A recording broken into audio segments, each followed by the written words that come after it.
Breaking news చూస్తున్నాం. విజయవాడ భవానీపురంలో 42 నిర్మాణాలను అధికారులు కూల్చివేశారు. కోర్టు ఆదేశాలతోటి అధికారులు కూల్చివేతలు చేపట్టారు. లక్ష్మీరామ కోఆపరేటివ్ బిల్డింగ్ సొసైటీకి అనుకూలంగా కోర్టు తీర్పునిచ్చింది. దీంతో భారీగా పోలీసు బందోబస్తు నడుమ కూల్చివేతలు చేపట్టారు. కూల్చివేస్తున్న ప్రాంతం చుట్టూ లక్ష్మీరామ కోఆపరేటివ్ బిల్డింగ్ సొసైటీ గోడ కడుతుంది. 42 ఫ్లాట్స్ కూల్చివేతతోటి బాధితులు రోడ్డున పడ్డారు. బాధిత కుటుంబాలు కన్నీరు మున్నీరుగా విలిపించారు. 25 ఏళ్లుగా నివాసం ఉంటున్న తమను వెళ్లగొడుతున్నారని బాధితులు ఆవేదన వ్యక్తం చేస్తున్నారు. పోలీసులతో బాధితులు వాగ్వాదానికి దిగారు. ఈ క్రమంలో అక్కడ ఉద్రిక్త పరిస్థితి నెలకొంది.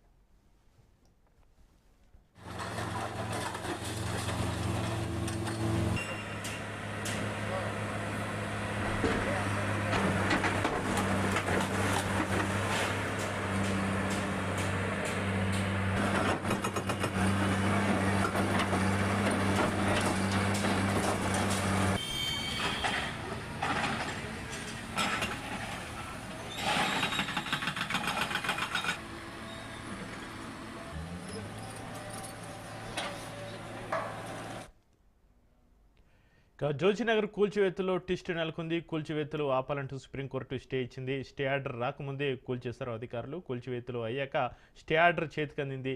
ఇప్పుడు తమ ఇల్లు ఎవరు కట్టిస్తారని బాధితులు ఒకవైపు ఆవేదన వ్యక్తం చేస్తారు.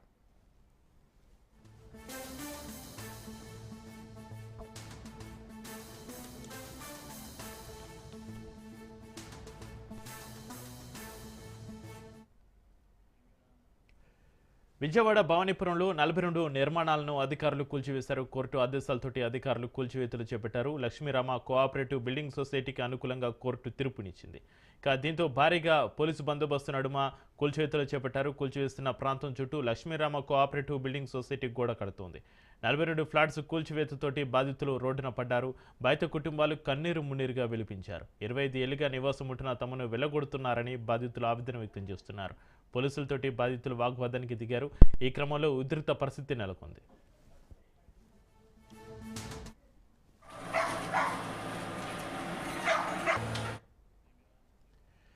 జోజీనగర్ కూల్చివేతలో ట్విస్ట్ నెలకొంది. కూల్చివేతలు ఆపాలంటూ సుప్రీంకోర్టు స్టే ఇచ్చింది. స్టే ఆర్డర్ రాకముందే కూల్చేశారు అధికారులు. కూల్చివేతలు అయ్యాక స్టే ఆర్డర్ చేతికందింది. ఇప్పుడు తమ ఇల్లు ఎవరు కట్టిస్తారని బాధితులు ఆవేదన వ్యక్తం చేస్తున్నారు.